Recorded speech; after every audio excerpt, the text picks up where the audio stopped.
It's one of Australia's most famous animals and a tourism draw card.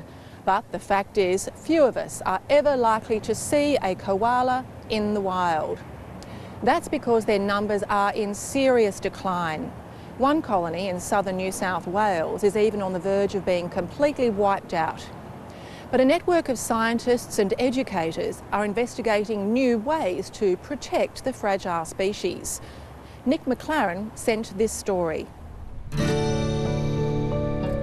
Bermagui is a picturesque town on the New South Wales south coast where a once burgeoning koala population is now just a bushfire away from extinction.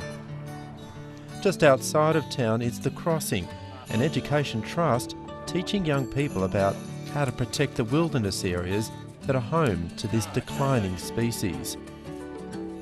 This is the only poo in the world that smells good, because guess what do they eat? Eucalyptus. It smells like eucalyptus. These teenagers are getting a lesson in how to spot these elusive animals.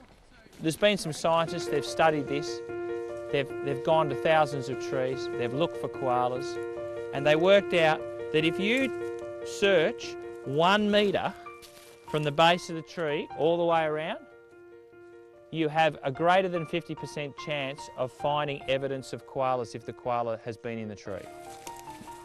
I think that might be a broken down nut, is it? Oh, no, good spot. Dunk of poo.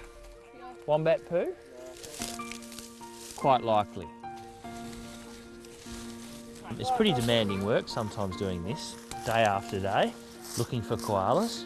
The killing of millions of koalas for their pelts virtually wiped them out across southern Australia in the early 20th century.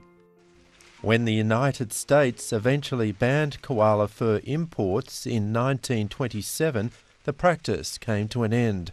This area in the red gum forests, the koala was king. It loved the red gums, it was one of the favourite food sources. A lot of those red gums are gone. A lot of that agricultural land was good land for dairying, and a lot of those river flats were cleared for that purpose. The lesson here is about biodiversity and how it's crucial to sustaining life, including that of the koala. I think it's a really critical skill. They've got to understand linkages, they've got to understand how things are connected, how your impact in one area affects another. And who knows what careers these young people will go on to. It doesn't matter what industry they're involved in, if they understand how one thing affects another, they'll always make better decisions.